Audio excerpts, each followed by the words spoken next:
Olá pessoal, hoje nós estamos com um convidado super especial. Nós vamos falar com ele sobre a educação e mudanças das relações professor e aluno. Então nós temos a honra de receber aqui o psicólogo e mestre em psicologia pela PUC do Chile, o professor Alexandre Coimbra Amaral. Muito obrigado pela sua presença. Obrigado, que alegria estar com vocês aqui. Seja bem-vindo. Muito obrigado. Professora Luíse. Professor, muito obrigada por essa honra em conceder essa entrevista. Nós temos algumas perguntinhas que eu tenho certeza que vão se desdobrar em outras, mas como você deve ter acompanhado nos noticiários, episódios de violência, as instituições de ensino brasileira têm sido recorrentes nos últimos meses. A gente tem visto muitas notícias de violência nas escolas, infelizmente. E aí o clima de medo e de insegurança tomou conta dos espaços educacionais que são vistos como espaços de afeto, e que ultimamente agora tem causado medo e insegurança. Então, como recuperar esse clima de afeto, segurança emocional e acolhimento que é inerente às instituições de ensino? Bom, gente, é o seguinte, eu quero, antes de responder essa pergunta, que a gente possa falar da emoção do medo, que é a emoção que assola as pessoas diante de um evento desse. O medo, ele é uma emoção viral. O que quer dizer isso? Que ele contagia muito rapidamente, ele se espalha muito rapidamente. Não são todas as emoções que são assim. Às vezes tem uma pessoa triste perto da gente, a gente não necessariamente se sente entristecido. A gente pode compreender, conversar com aquela tristeza, mas ela não é tão contagiante quanto o medo, E o medo tem essa capacidade de produzir esse espalhamento. Então, o que a gente vive é um evento, os ataques, produzindo medo, que produz um efeito mais ou menos como se fosse uma pedra que a gente joga assim no rio e faz aquelas ondas concêntricas assim. É mais ou menos isso que a gente está vivendo na sociedade. Então, esse medo, o que ele produz? Ele produz ansiedade. Porque a ansiedade, ela é uma flecha apontada para o futuro, que eu tenho certeza que vai ser uma coisa horrível. Então, o medo, ele faz a gente se sentir preso a esse futuro catastrófico. Então, voltando agora para o cenário, o que a gente está vivendo? Pessoas dentro da escola que antes levavam para dentro dos muros da escola, para dentro da sala de aula, todas as emoções humanas, inclusive o medo. Agora parece que só tem medo. Então, por que eu estou dizendo parece? Porque eu acho que é importante a gente ter a certeza de que isso é uma sensação. A gente tem outras coisas além do medo. E o jeito da gente lidar com isso é trazer essas outras emoções para conversarem com a gente, junto com o medo. O medo, ele vai produzindo uma certa paralisia, uma sensação de impotência, uma sensação de que a gente não pode fazer nada por isso. Então, o que a gente tem que fazer é agenciar as pessoas a partir de conversas sobre quem nós somos como comunidade, como é que nós podemos lidar com a vida nos momentos em que a vida nos atravessa. Vamos lembrar outras situações da vida em que a gente foi atravessado pelo medo, pela angústia, como nós resolvemos isso. Não necessariamente a situação, mas o sentimento coletivo. Essa é uma catástrofe coletiva. Isso é uma catástrofe na cultura brasileira, que não existia esse tipo de fenômeno, e a gente só sai dela de forma coletiva. A gente só consegue construir uma saída para essa sensação se a gente se coletivizar, se amparar e juntar forças. Isso significa, em primeiro lugar, assumir que nós estamos mal, e não tamponar esse medo. Às vezes a gente acha que falar do medo vai provocar uma coisa ruim. Não. A gente precisa falar disso, mas falar também das nossas fortalezas e juntando conversas e ações. Por exemplo, tem escolas fazendo abraços de paz, fazendo experiências em que estão trazendo as crianças vestidas de branco, nos dias em que supostamente as fake news estão dizendo que haverá ataques, e as crianças estão se vestindo de branco. E o que está sendo produzido ali? Está sendo produzida uma resposta coletiva. Nós somos essas pessoas que somos maiores do que essa onda violenta. Né? Isso é super bonito. Muito obrigado, professor. Você já trouxe elementos de sua fala agora sobre essa questão do acolhimento e tal, mas se eu vou rapidamente contextualizar, Alexandre, uma situação que nós passamos, professor Luiz, e que o educador, eu quero compartilhar com você, educador. Há pouco tempo, numa região do nosso campus, um aluno tentou suicídio e ele foi levado ao hospital. E quando chegou lá, ele disse o seguinte, ele chegou e disse assim: eu só saio daqui depois que eu falar com ou a professora Louise ou o professor Breno. Falou com o pai dele. E aí Louise estava viajando, indisponível, e eu consegui, e era quase meia-noite, eu atendi o telefone, porque, né, atendi, estava acordado, e aí era do hospital, e o pai falou: olha, eu quero falar com você, eu não me conheço, da licenciatura, a gente não tem contato com os pais, então, eu disse, aí eu coloquei: meu filho, você vai para casa, e você vai à instituição amanhã, a gente vai conversar lá, na minha sala. E aí o Luiz já estava, e nós conversamos com ele, nós acolhemos. Agora sim, é isso que eu pergunto a você. Você falou já aí os ataques, assim, mas pegando esse gancho, como que nós, né, e você, e essa fala também serve para os educadores, podemos, numa situação como essa, acolher alunos, que nós sabemos que estão emocionalmente fragilizados, né, diante da conjuntura que já vem aí da pandemia, né, de várias situações dos últimos anos, né? Então essa situação aconteceu que caiu no nosso colo. Bom, mas eu só queria te perguntar uma coisa, como é que foi o encontro com ele? O encontro com ele foi de escuta. Nós só escutamos. Pronto, então você já me respondeu. Porque é isso que eu ia dizer. Por quê? Muitas pessoas acham que acolher é ser psicólogo, que eu preciso fazer um monte de leituras e de estudos para conseguir acolher uma pessoa. Não é. Acolher significa reconhecer a legitimidade daquele sofrimento. É não julgar, é não achar que é mimimi, é não dizer para a pessoa: você não deveria estar sentindo isso. Né? Porque vamos combinar que a gente não consegue evitar sentir nada. A gente lida com o que a gente sente. Né? Eu não posso fazer assim: eu agora vou programar para sentir tristeza. Eu não vou sentir medo na hora que eu estiver entrando em tal lugar. Isso não existe. Os sentimentos nos atravessam e a gente lida com o aparecimento deles. Então, acolher, e isso é uma função que eu tenho garantia que você que está me escutando consegue compreender isso, porque toda professora e todo professor que constrói um vínculo com seus discentes, com seus estudantes, vira uma figura de referência na vida dessas pessoas.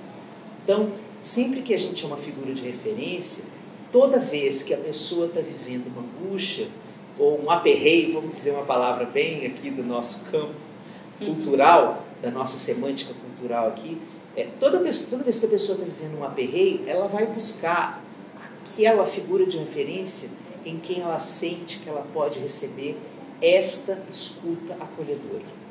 Acolher não significa resolver o problema de ninguém.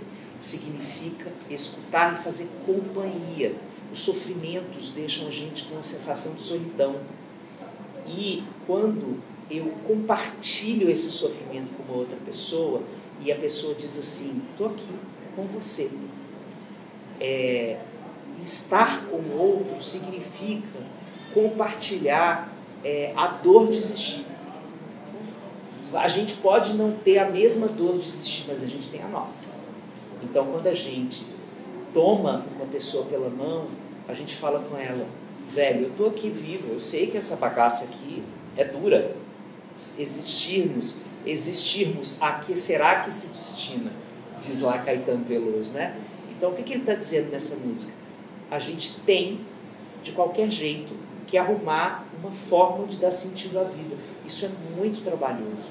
Tem momentos em que a gente não consegue encontrar uma resposta para isso. E aí a gente cai. E isso é profundamente humano e não tem nenhum de nós que nunca viveu isso.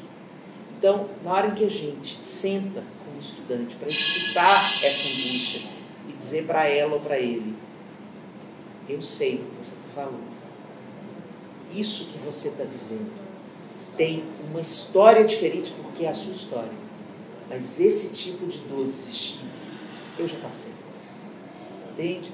Então, quando a gente diz uma coisa dessa, a gente não precisa nem contar a nossa história, a gente às vezes não precisa nem dizer essa frase, mas só pelo nosso olhar, pelo toque da mão, né, pela proximidade dos corações, a gente consegue dizer para a pessoa: está tudo bem, eu estou aqui com você. E mesmo que a gente não encontre soluções para isso, a gente pode passar por essa noite aqui bem sombria da sua vida, a gente pode passar juntos por ela. Entende? Acho que isso é uma função que não está lá dado quando a gente vai estudar didática, né, na licenciatura. Ninguém diz. Política, gestão escolar, a gente não está lá na matéria, né? Sim. A gente nunca sabe que vai viver isso. Mas na hora em que a gente se vê, né, nós três somos professores e a gente sabe que na hora que a gente se vê ali naquele espaço da sala de aula, a gente percebe que tem um tanto da construção do conhecimento que tem a ver com essa vinculação que é de coração, que ela não é cognitiva, né? E essa vinculação através do coração, através da nossa alma, tem esse tipo de intercorrência às vezes, né? As pessoas vão nos parar e não é para saber quando é a data da prova ou me explica melhor aquele conteúdo. Não, me escute, está doendo aqui e eu acho que a sua sensibilidade tem capacidade de fazer companhia para a minha dor. Então, quando a gente é procurado por um estudante, ele também está dizendo: eu te agradeço pelo coração que você tem, eu honro a sua sensibilidade, eu reconheço a sua beleza humana. Então, tem coisas bonitas que atravessam essa experiência, sabe? Verdade. E nós percebemos isso, Alexandre. Nós não falamos praticamente nada, nós só ouvimos. Isso. Muito obrigado. Isso. Você vai falando e a gente vai lembrando de outros casos, né? Porque muitas vezes nós que trabalhamos com licenciaturas mais fechadas, mais das ciências naturais, né? Há aquela ideia de que é só o conteúdo. E é muito além desse conteúdo. Eu acho que você traz agora na sua fala final isso. Em alguns momentos ninguém vai perguntar: eu estou com uma dúvida na tabela periódica ou então na regra, né? Enfim, eu acho que é um pouco isso, e a gente fala muito isso com os nossos alunos, né, professor Breno? Que para além dos conteúdos existe um sujeito que está ali aprendendo, né, mas que também é coração, é emoção, é razão, não tem como separar tudo isso. E aí, professor, a gente sabe que professores e alunos são as peças fundamentais, né, no processo educativo. Mas a gente tem, ultimamente, recebido muita influência da tecnologia. Sim. E os adolescentes, as crianças, com a pandemia, potencializou ainda mais o uso das telas, né? Esse uso mais exagerado das telas. E aí, como é que fica essa relação do professor e aluno pós-pandemia, depois de tanto tempo, né, longe desse contato mais físico que você está falando, de estar junto, de ouvir, tirando as telas, né? Como é que a gente volta aos poucos a retomar essa proximidade, que é importante também para a aprendizagem, para essa relação no processo de ensino-aprendizagem? Olha, a coisa mais interessante que eu escutei recentemente foi Paul Preciado, um intelectual do nosso tempo. Ele está dizendo uma coisa que eu acho que ele tem profunda razão. A tela virou uma extensão da nossa pele. Porque a gente, através da tela, a pele é o maior órgão sensorial do corpo, né? Através dele a gente sente a vida, né? Sente o toque da água, sente o frio, né? E a tela é uma extensão da nossa pele, porque a gente através dela está sentindo todas essas emoções através dos aplicativos, através do contato com as pessoas, né? Na pandemia, a tela foi a nossa pele, né? A gente abraçou através da tela, a gente consolou as pessoas enlutadas através da tela, a gente conversou com os parentes que estavam morando em outros lugares e com os quais a gente se preocupava, como é que estão, como é que está a saúde deles, etc. Então, eu gostei muito dessa fala do Preciado, porque humaniza um pouco mais a necessidade que as crianças e os adolescentes tiveram de se vincular à tela, sabe? Porque foi uma saída inevitável, né? Eu acho que agora, depois que a pandemia acabou, a gente está fazendo redução de danos, mas não tinha jeito de ser diferente, né? Porque eles passavam as horas do conteúdo escolar, do cronograma da escola, eles passavam dentro de uma tela. E depois eles precisavam socializar com os amigos e só tinha a tela como possibilidade. Então, essa história deixou cicatrizes. Quais são as cicatrizes que a gente pode pensar dessa história da relação dos nossos jovens com a tela? Em primeiro lugar, não é uma pele que cobre pouca coisa de quem está colocando ela nesse lugar. A tela, ela é adictiva. Então, tem uma resposta que pode chegar a nível de dependência.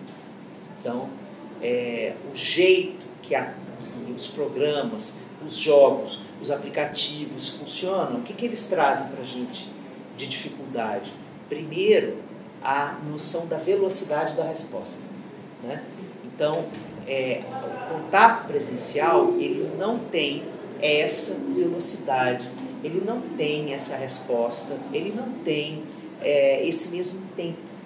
Então, quando a gente teve toda uma geração que passou esses últimos anos centrado na tela e agora precisa, né, conversar com a pessoa presencialmente, e a pessoa fala assim: vou pensar no que você está falando, depois eu te dou uma resposta. Essa simples interação é completamente diferente do modo como a tela funciona. Então, eu acho que a gente tem um problema da frustração que as pessoas acostumam a ter quando o presencial não segue esse mesmo ritmo. A gente tem também essa sensação de que o outro está sempre disponível, né? Esse é um problema dos aplicativos, do WhatsApp, né? Agora, como instrumento educativo, a tela pode ser um grande aliado. A gente pode usar todas as tecnologias para complementar processos educativos, para complementar processos de construção de conhecimento, para fazer práticas colaborativas, né, em que as pessoas possam... Isso a gente já está fazendo, né? Então, eu acho que é um momento da gente olhar assim, com muita honestidade para o que esse instrumento tem gerado de problema e de possibilidade de conexão. Ótimo. Inclusive como nossa parceira, né? Como estratégia de ensino, né? Mas não como uma vilã. Sim. Né? Tem que olhar para a tecnologia dessa forma.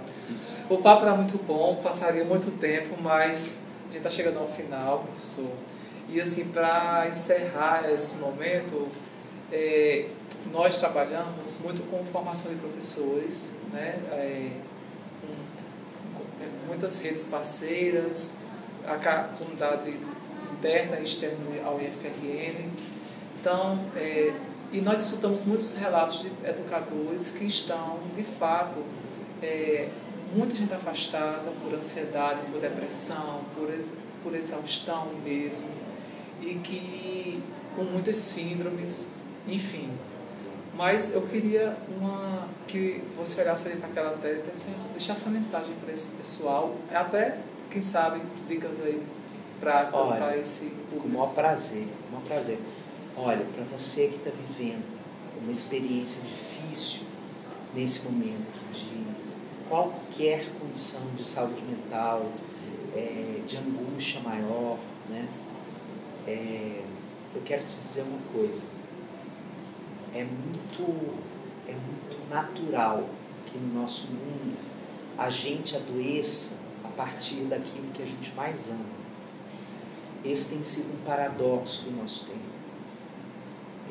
Pela forma como o trabalho tem se organizado, que não é culpa de ninguém especificamente, mas de uma cultura, da forma do trabalho se organizar, o trabalho tem se transformado num lugar de adoecimento. Então a primeira coisa é, você não é mais frágil que ninguém que não esteja vivendo isso nesse momento. Essa sua condição hoje te faz algumas perguntas. E quando a gente vive essas coisas, não se apresse em tomar o remédio e fazer a terapia para se livrar rápido disso, sem responder essas perguntas, sem escutar que perguntas esse adoecimento está trazendo para você. Essas perguntas têm a ver, provavelmente, com duas coisas.